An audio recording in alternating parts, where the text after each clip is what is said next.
After playing in the water in an underground cave with his Saiyan friend, Frieza starts taking her back to the main encampment. But before he reaches there, he realizes that, you know what, he's just gonna go ahead and drop her off here and let her go her own separate way, which really rubs her off the wrong way. But Frieza realizes now that he is getting attached to his Saiyan friend and doesn't really want to prolong their exposure to each other any longer, and this is where they separate. And this is where Frieza realizes that his friendship with this girl is changing his life. Guys, if you are new to the channel, make sure to hit that subscribe button and turn on notifications. That way you never miss an upload. These are today's end of video squad winners. These are the guys that decided to stay till the end of yesterday's video, all the way to the end, and watch it all the way through. If you would like to watch yesterday's video, I have a link to it in the description below. And if you decide to watch till the end of this video, make sure to go to the comment section below and drop a comment hashtag end of video squad for a chance to be given a shout out in my next video.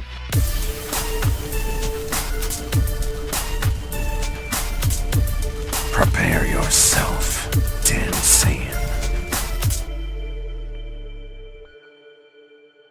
Now, I've gotten this comment a lot, and it makes sense seeing as how Dragon Ball Unguarded is by far one of the most popular series on my channel and one of the first Dragon Ball fan mangas that I ever covered on this channel. So those of you guys who want to see more Dragon Ball Unguarded, make sure to go ahead and click the link in the description for Lady Tigre's Patreon. She is the creator of Dragon Ball Unguarded.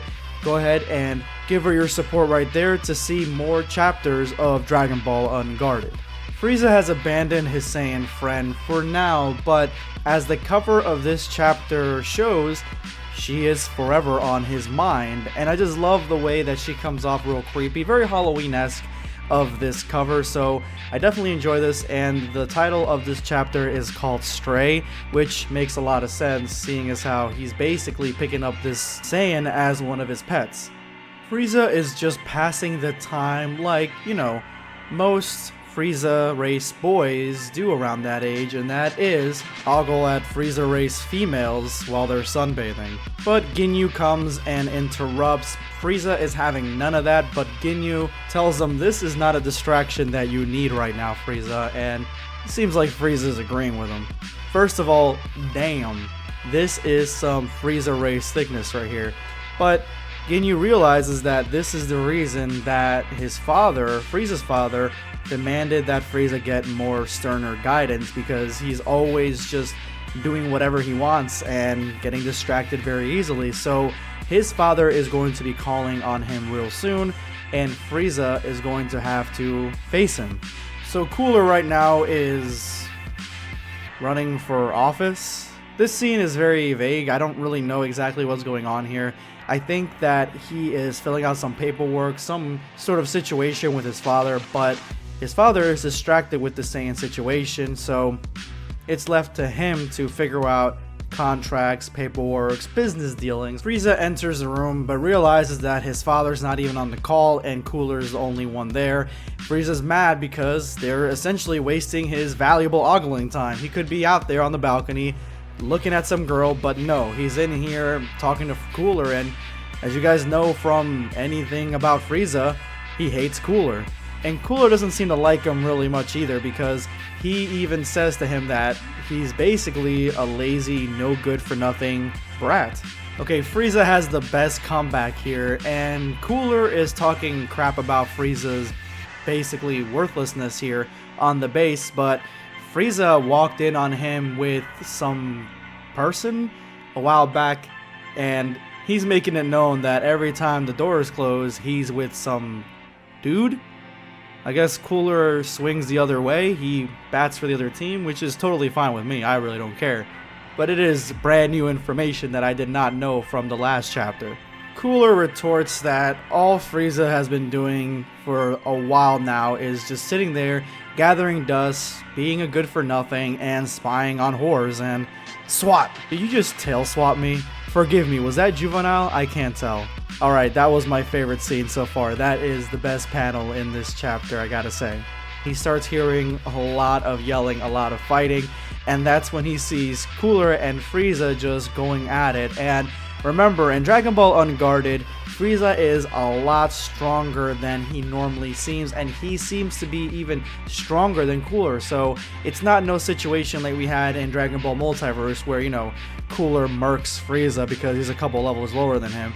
Nah, this is more of a traditional family, not a let me just kill as many people as I want family. But now they've pissed off King Cold, and King Cold has shit to do. He doesn't have time to be babysitting these two, and so he's yelling at them, telling them to stop fighting.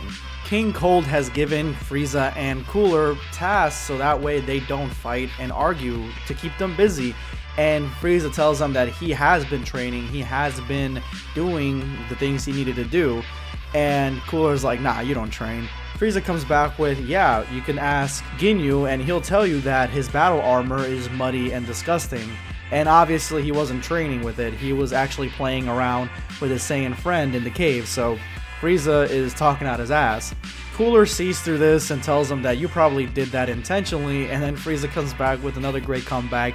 Your logic is even weaker than your battle power, and that's when King Cold steps in because he realizes Cooler needs some ice for that burn.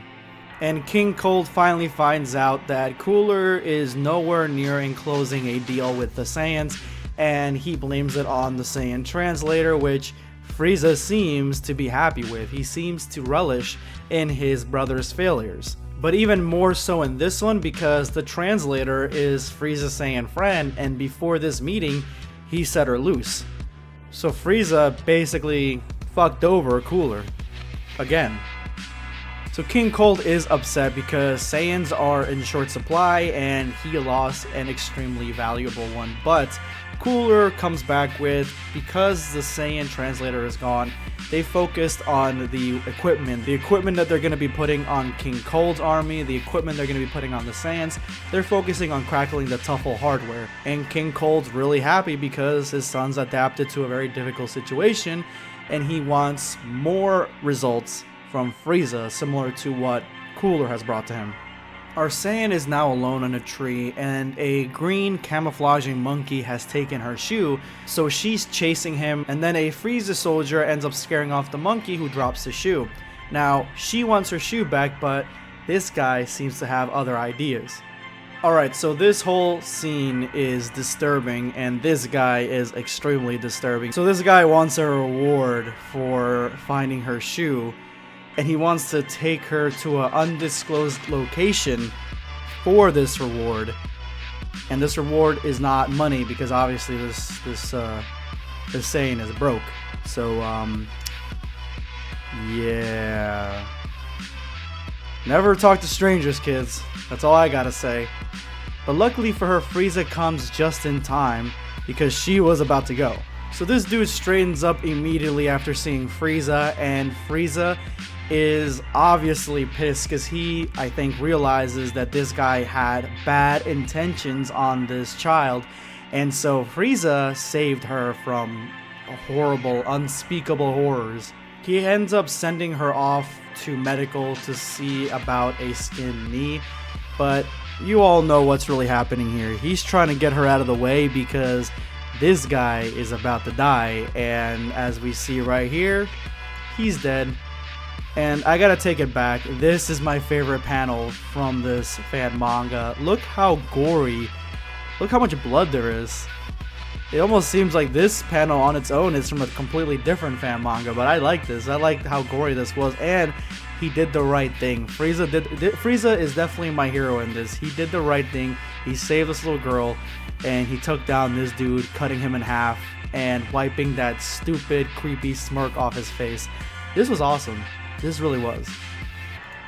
Frieza ends up scaring the little girl because he's telling her that, you know, the doctor's gonna need a bone saw for that scraped knee.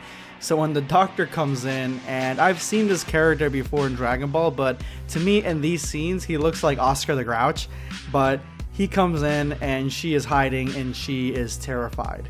The doctor tries to log the medical patient and her name and everything into the system, but Frieza does a rope-a-dope and basically makes it so nobody knows that she was actually here. Remember, she is a translator, so he's trying to hide her away from Cooler, but if she is put into the system, then they're going to be able to track her down a little bit better. So that's why he kind of talks to the doctor in this way, trying to get him not to put her information in, which ends up working and they just end up leaving.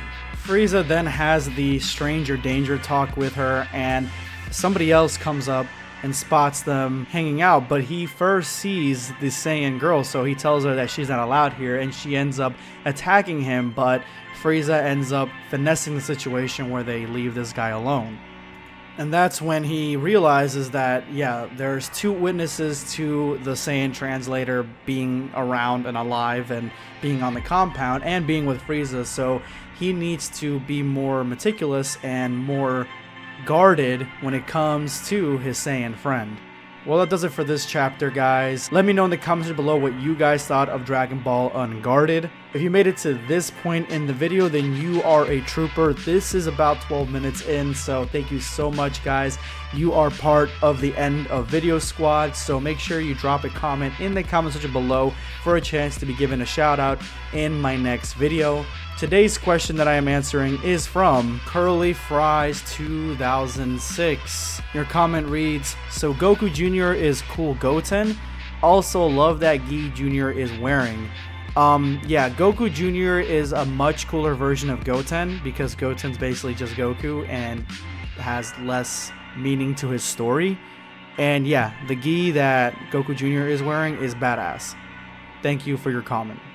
Anyway, guys, that about wraps it up for today. This is going to be Blackscape signing off. Take care, guys.